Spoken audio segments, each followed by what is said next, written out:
前几天我发了一条在家里制作高盐液态酱油的制作方法，很多网友们都在催低盐固态酱油的发酵方法，今天它就来了。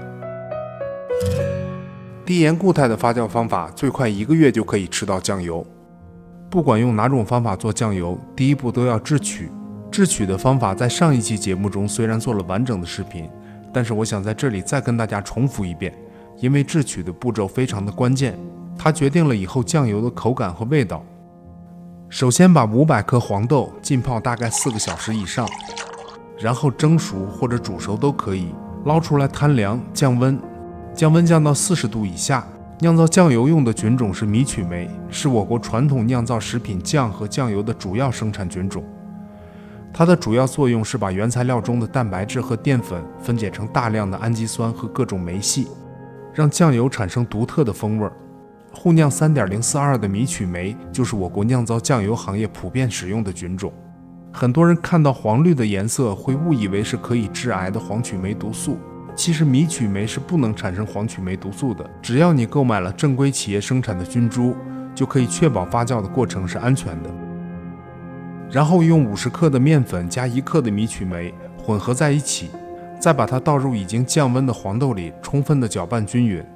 使用面粉的目的是稀释米曲霉，能让每颗黄豆都沾上曲粉，这样能够发酵得更均匀。另外就是给米曲霉提供额外的营养，让它们在之前没有营养物质的环境中重新被唤醒。然后把黄豆放在可以通风的容器里发酵，我用的是这样的发酵盒，很好用。下面再铺上一层蒸笼布，不要让黄豆直接接触塑料的部分。米曲霉是一种好氧菌，有氧气的情况下它才能生存。这个发酵盒即使盖上盖子，两边也有通风的地方。另外不要把所有的黄豆都放在一个盒子里，每个盒子大概可以放半斤左右，厚度大概是3-4厘米。铺得太厚，温度会快速的升高，通风也不好，会伤害到没有成熟的菌种。然后用一个温度计监测温度，放置在25到30度避光的地方发酵，12个小时左右会长出白色的菌丝。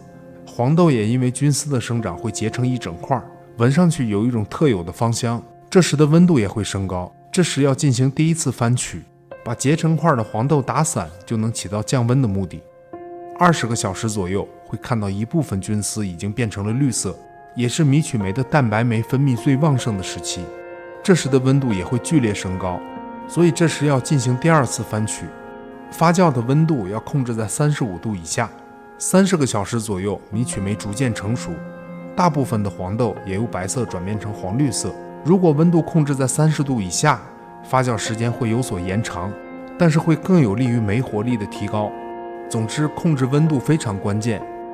整体的发酵时间大概在48到72小时之间。合格的种曲不会有其他颜色的杂菌出现，否则就是发酵失败了。然后放在阳光下晒2到3天，也可以起到杀菌的作用。准备一个瓶子，制作发酵食物的容器不要使用金属容器，微生物有可能会分解出重金属物质，对健康会产生影响。尽量使用玻璃或者陶瓷容器。然后把晒好的种曲进行清洗，洗到水清为止。黄绿色的菌丝太多，酱油会有苦涩的味道。然后放在料理机里进行粉碎，不要打得太碎，打成这样大小的颗粒。目的是让种曲快速地吸收到水分，降低被杂菌污染的机会。然后开始配置盐水，我用了250克干种曲，500克水，70克盐，适当降低盐的用量，发酵的速度还会更快。把兑好的盐水降温到50度以下，然后跟种曲混合，静置2个小时，让种曲的粉末充分地吸收到盐水。装到瓶里压实。低盐固态发酵时用盐量降低，抗菌能力也会有所下降，所以要在上面撒一层盐，用来与外界杂菌的隔离。再盖上一层纱布，不要让蚊虫一类的脏东西进入。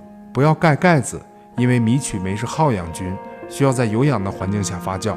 然后放置在40到45度的地方发酵1个月，温度低会延长发酵时间。家里没有保温设备的，可以放在阳光下晒。然后就要把发酵好的酱胚转化成酱油，这是另一瓶我发酵了5个月的酱胚。如果你做的比较多，也可以吃多少取多少，剩下的再继续发酵。经过陈化的酱胚味道也会越来越好。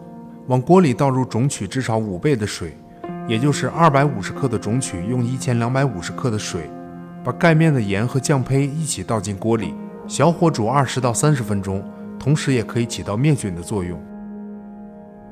然后把大颗粒的豆渣捞出，放入调料，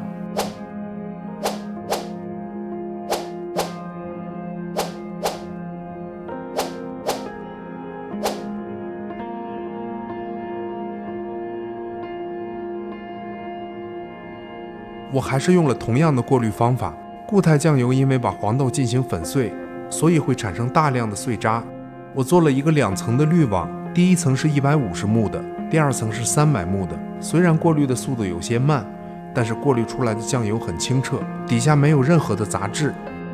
过滤后装瓶，味道鲜美，用没有科技狠活的酱油就做好了，存放3个月以上没有问题。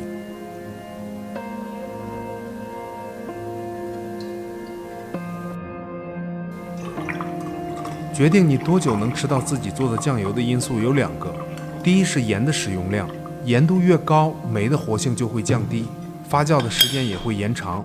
大家可以在我使用的盐的基础上再降低1半，发酵的速度会更快。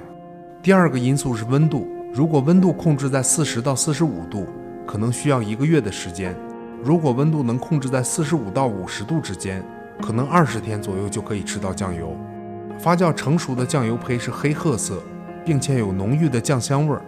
低盐固态发酵的酱油味道鲜美，颜色很深，香气也很浓郁。